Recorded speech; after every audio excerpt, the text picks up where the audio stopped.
నమస్తే, welcome to Aadya media. నేను మీ స్వర్ణ. ప్రస్తుతం మనతో పాటు ఉన్నారు సీనియర్ జర్నలిస్ట్, సినీ పరిశోధకులు ఇమ్మంది రామారావు గారు. నమస్తే అండి రామారావు గారు. రామారావు గారు, ఇప్పటి వరకు జగన్మోహన్ రెడ్డి గారి కుటుంబానికి సంబంధించి జగన్మోహన్ రెడ్డి గారు, ఆయన చెల్లి షర్మిల గారు, అప్పుడప్పుడు అనిల్ కుమార్ గారు, రైట్, తల్లి విజయమ్మ గారు, వీళ్ళ చుట్టూనే ఈ రాజకీయం కావచ్చు, విషయాలు కావచ్చు మనం చూసాం. అయితే ఇప్పుడు సరికొత్తగా తెరంపైకి జగన్మోహన్ రెడ్డి గారి మేనత్ వస్తున్నారు, ఒక సరికొత్త డ్రామాతో వస్తున్నారు అంటూ వార్తలు వస్తున్నాయి.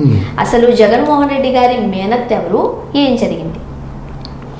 జగన్మోహన్ రెడ్డి గారి మేనత్త విమలారెడ్డి అమ్మ. అంటే వాళ్ళ ఐదుగురు అన్నదమ్ముల ఏడుగురు అనుకుంటా అన్నదమ్ములు. ఆ ఏడుగురు అన్నదమ్ములతో తోడ పుట్టింది. ఎందుకంటే నాకు రాజశేఖర రెడ్డి గారి తాలూకు మదర్ ఇంటర్వ్యూ ఇచ్చింది నేను ఆంధ్రప్రభలో ఉంటుండగా. అప్పుడు విమలారెడ్డి కూడా రాజశేఖర రెడ్డి గురించి ఏదో చెప్పింది. అప్పుడు నేను ఆవిడని చూశాను.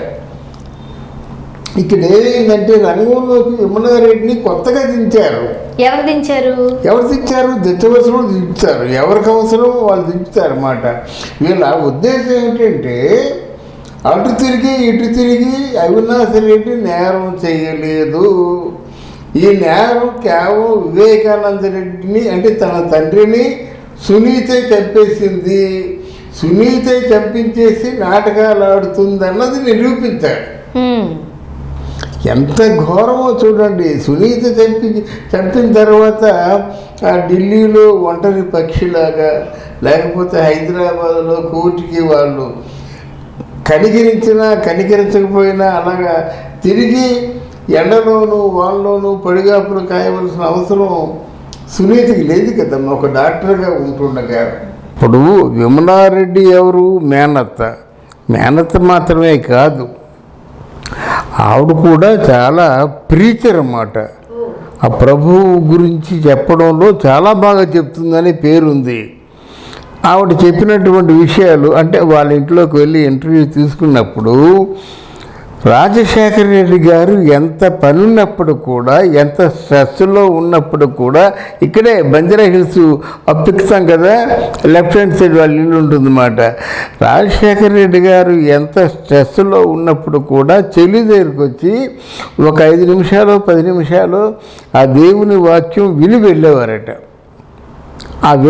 విన్న తర్వాత ప్రశాంతత వచ్చేదట. అమ్మ ఏది 4 మాటలు చెప్పు అని చెప్పేసి 4 మాటలు చెప్పి రాజశేఖర రెడ్డి గారి కోసం ఏదో వంట చేసేది, ఏదో పాయసమో లేకపోతే ఇంకేదో చిన్న అల్పాహారం, అది మామూలుగా ఇంటికి వెళ్ళినంత వరకు ఉండడానికి ఏదో చేస్తే ఆ 4 మాటలు చెప్పి ఆ మాటలు చెప్తుండగా అలా మైమర్చిపోతుండేవారు. ఆ మైమర్చిపోయిన అన్నయ్య గారికి ఏదో పాయసమో గాలిలో ఏవో పెట్టి పంపించేది అన్నమాట. అది విషయం. ఆవిడ అంతటి ప్రీచర్ అన్నమాట. గనక ఆవిడ చెప్పిన దాన్ని నమ్ముతారు.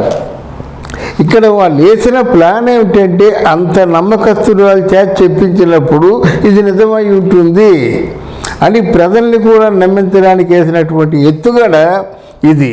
కానీ ముందు శర్మిలం చెప్పేసింది కదా, ఇందులో మోసం ఉంది, తప్పు చేసేవాడి శిక్ష పడాలని. విజయమ్మ వెళ్ళింది. విజయమ్మ వెళ్తే విజయమ్మకేమో లక్ష్మమ్మని చూపించలేదు. లక్ష్మమ్మ అంటే ఎవరంటే అవినాష్ రెడ్డి తల్లి, చూపించలేదు. ఇవేమో నా శర్మిలమ్మ గట్టిగా తిట్టింది, మరి నేను ఎవడమని చెప్పాడు ఎక్కడికి ఇలాగుంటుంటే. అదేంటమ్మది, మేము ఒక్క చిరుళ్ళు అవుతాం కదా, కష్టాల్లో సుఖాల్లో మేము పలకరించుకుంటాం కదా, ఏదో చెప్పినప్పుడు కూడా షర్మిల తిట్టిందన్నమాట. ఒక పక్క షర్మిలను సునీత ఎవరు నేరం చేశారో, ఎవరు హత్య చేశారో, ఎలా హత్య చేశారో ఇవన్నీ తెలిసిపోయిన తర్వాత ఇప్పుడు ఏదో బలవంతంగా వాళ్ళ మీద ఏదో రుద్దడానికి ప్రయత్నం చేస్తే ఎలాగవుతుంది? ఇప్పుడు తెలిసిపోయింది ఈ కేసు వెనుక ఏదో ఉంది, అజ్ఞాత హస్తం ఉంది. ఈ కేసును ఏదో విధంగా మాఫీ చేయడం కోసం ప్రయత్నం చేస్తున్నారు. ఈలోగా పార్లమెంటు ఓపెనింగ్ ఒకటి వచ్చింది. పార్లమెంటు ఓపెనింగ్కి మేము వస్తామని ముందే ఇక్కడి నుంచి చేతులు ఎత్తేసారు. వెళ్ళి ఆ కాళ్ళు వేలు పట్టుకొని మొత్తానికి ఈ కేసును ఏదో మాఫీ చేయించేటువంటి ఏర్పాటు చేస్తారన్నమాట. ఈ దాంట్లో వాళ్ళు అంటే మంచి లాయర్లు ఉంటారు కదా, ఇప్పుడు లాయర్లను 4 మర్డర్లు చేసి చేసే వాళ్ళు కూడా మామూలు మర్డర్ చేయలేదు, అదేదో వాళ్ళు అనుకుంటుంది అంతేగాని అది వాళ్ళు భ్రమ అని చెప్పేవారు కొంతమంది ఉన్నారు లాయర్లు, క్రిమినల్ లాయర్స్ అన్నమాట. అది అలా నిరూపించుకుంటారన్నమాట. కోర్టుకి కావాల్సింది నిరూపణే, కానీ అందులో వీడు నిజం చెప్తున్నాడా అబద్ధం చెప్తున్నాడా ధర్మం అవసరం లేదు. సాక్ష్యాలు, ఆధారాలు, డాక్యుమెంటేషనే కోర్టుకు కావాలి. అలా కోర్టుకి ప్రొవైడ్ చేసేవాళ్ళు ఎంతోమంది ఉంటారన్నమాట. అందుకని కొత్తగా విమలారెడ్డి రంగంలో దిగింది, ఆవిడ సాక్ష్యం చెప్పింది మాట. మా సునీత మాటలు ఎందుకో తొందరపడుతుంది, కానీ సునీత మరింకోసారి ఆలోచించుకుంటే బాగుండు. ఇదేంటంటే బ్రాహ్మణుడు నల్లమేక కథలా ఉన్నటువంటిది మాట. నువ్వు ఒకసారి ఆలోచించుకొని నలుగురు చెప్పారనుకో, అప్పుడు సునీత ఏమనుకుంటుంది, అవును నిజమే కదా, పెద్దలందరూ నన్ను మరోసారి ఆలోచించుకోమంటున్నారు, ఏమిటిది అని చెప్పేసి మరోసారి ఆలోచించుకునే స్థితికి వెళ్ళి ఆశ్చర్యపోనక్కర్లేదు. ఇలాగ 2-3 నెలలు కొనసాగిందనుకోండి, కేసు వదిలేస్తుంది కదా. ఈలోగా ఇంకొక పుకారు వచ్చింది, ఈ కేసుగా నువ్వు వదిలేసినట్టయితే 100 కోట్లు ఇస్తావని ఆఫర్ కూడా వచ్చింది. కేసు వదులుకున్నట్టయితే సునీత 100 కోట్లు ఇస్తామన్న ఆఫర్ కూడా ఉందన్నమాట. ఆరోపణ కాదు, ఆఫర్ చేశారు బట్ ఆఫర్ చేసిందే వస్తుంది. ఆరోపణ ఏముంది, ఆరోపణ వాళ్ళు చేయరు కదా, వాళ్ళు బయట అనుకుంటారు అన్నమాట. ఎందుకు ఆ కేసు వదిలేసుకుని అడిగితే ఇంత అమౌంట్ తీసుకోవచ్చు కదా అనుకుంటారు, అది బాహండంగా అనుకుంటారు. దాన్ని వీళ్ళు కానీ కన్ఫర్మ్ చేస్తే తప్పు చెందుతారు కదా, బయట వీళ్ళు ఏమని అనుకుంటారండి. కానీ సునీత కన్ఫర్మ్ చేయదు కదా, ఏమో నాకు తెలీదు అంటుంది తప్ప అంతకుమించి ఇంకేముంది కదా. బట్ ఏదేమైనప్పుడు కూడా కేసుని నీరుగార్చడం కోసం అధిష్టాన వర్గం ఎవరైతే ఉన్నారో వాళ్ళు సతదా ప్రయత్నాలు చేస్తున్నారు. ఇకపోయినట్టయితే అవినాష్ రెడ్డి తాలూకు వైసీపీ అంటే వాళ్ళు బలగం వాళ్ళు ఏం చేస్తున్నారంటే, అక్కడ 2,000 మంది ఉన్నారు, వాళ్ళకేమో బిర్యానీలు ఇంకా మందు మాకు బ్రహ్మాండమైన విందు భోజనాలు పెడుతున్నారన్నమాట.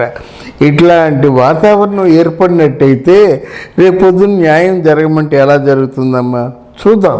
రామారావు గారు, అంటే ఇప్పటి వరకు లేని మేనత్త పాత్రను ఇప్పుడు ఎందుకు తీసుకొస్తున్నారు అనేది ఒక డౌట్. అంటే మేనత్త అంటే మామూలు మేనత్త కాదు, ఆవిడ మంచి ప్రీచర్ అన్నమాట. ఎంత మంచి ప్రీచర్ అంటే ఆ మాట నమ్మశక్యంగా ఉంటుంది. చాలామంది విశ్వాస పాత్రులు ఉన్నారు ఆవిడ మాట మీద. గనక ఆవిడ చెప్పినట్టయితే అది అంటే అబద్ధం చెప్పదు, సత్యమే చెప్తుంది అనేటువంటి ఇంప్రెషన్ కోసం ఆవిడని రంగంలో లాగారన్నమాట. ఎవరిని రంగంలో లాగినప్పుడు కూడా వాళ్ళు సిబిఐ ఒక ప్రీ రికార్డెడ్ డ్రామా అదంతా రికార్డ్ అయిపోయింది. ఇప్పుడు కొత్తగా చేసేది ఏం లేదు. ఇప్పుడు కొత్తగా చేసినట్లయితే మన అధినాయకుడు ఏం చేస్తాడు, అక్కడ ఎవరినో మామూలుగా కాళ్ళ వెళ్ళబడో బ్రతిమాలకోనో ఇదేదో కేసులు నీరు గార్చే ప్రయత్నం చేస్తారంతే. ఎందుకంటే తీగ లాగితే డొంక అంతా కదులుతుంది కదా, డొంక అంతా కదలడం ఇష్టం లేక మొత్తానికి ఏదో విధంగా దీన్ని మాఫీ చేస్తారు. కానీ ఒకటి, భారతదేశంలోనూ మనకి ఉన్నటువంటి అత్యున్నత ధర్మాసనం మీద, దర్యాప్తు సంస్థల మీద నమ్మకం పోతుంది.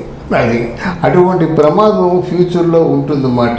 ఈ రాజకీయ నాయకుల తాలూకు ప్రమేయం వల్ల అత్యున్నత ధర్మాసనం లేదు, దర్యాప్తు సంస్థలు లేవు, ఎవరి చేతిలో అధికారం ఉంటే, లేకపోతే ఒక నేరస్తుడికి 2,000 మంది కాపలా కాయడమా, ఒక నేరస్తుడికేమో పోలీసు బలగాలేమో కాపలా కాయడమా, ఒక నేరస్తునేమో అక్కడ ఎంఆర్సిఎఫ్ అంటే మనం సెంట్రల్ కేంద్ర బలగాలు వచ్చేసి వాళ్ళు ఏమీ చేయకుండా మామూలు క్యాంటీన్లో కూర్చోవడమా, ఎంత అన్యాయం అమ్మా ఇది. ఎవరైనా వింటే ఏమనుకుంటారు, 4వ ఫ్లోర్లో లక్ష్మమ్మ ఉంటుంది, 5వ ఫ్లోర్లో అవినాష్ రెడ్డి ఉంటాడు. విశ్వశాంతి హాస్పిటల్ అంతా జనంతో నిండిపోయారు. అక్కడ ఉన్నటువంటి 2,000 మందికి బిర్యానీలు, మందు, మాకు అన్నీ ఎక్కడ కూర్చుంటే అక్కడికే సప్లై చేస్తారు. పెద్ద పెళ్ళి ఉంది, పెద్ద టెంట్లు వేసేసి కుర్చీలు వేసేసి బిర్యానీలు వాళ్ళ దగ్గరికే సప్లై చేస్తున్నారు. తిన్న వాళ్ళకి తిన్నంత బిర్యానీ, తాగిన వాళ్ళకి తాగినంత మాట. ఎవరైనా వస్తే పొడి చేస్తారంటే, అంతకంటే ఇంకేం లేదు. అంత ఫోర్స్ మీద పెట్టారు. బట్ ఇది ఒక రాజకీయంగా మాత్రం పెద్ద సంచలనం.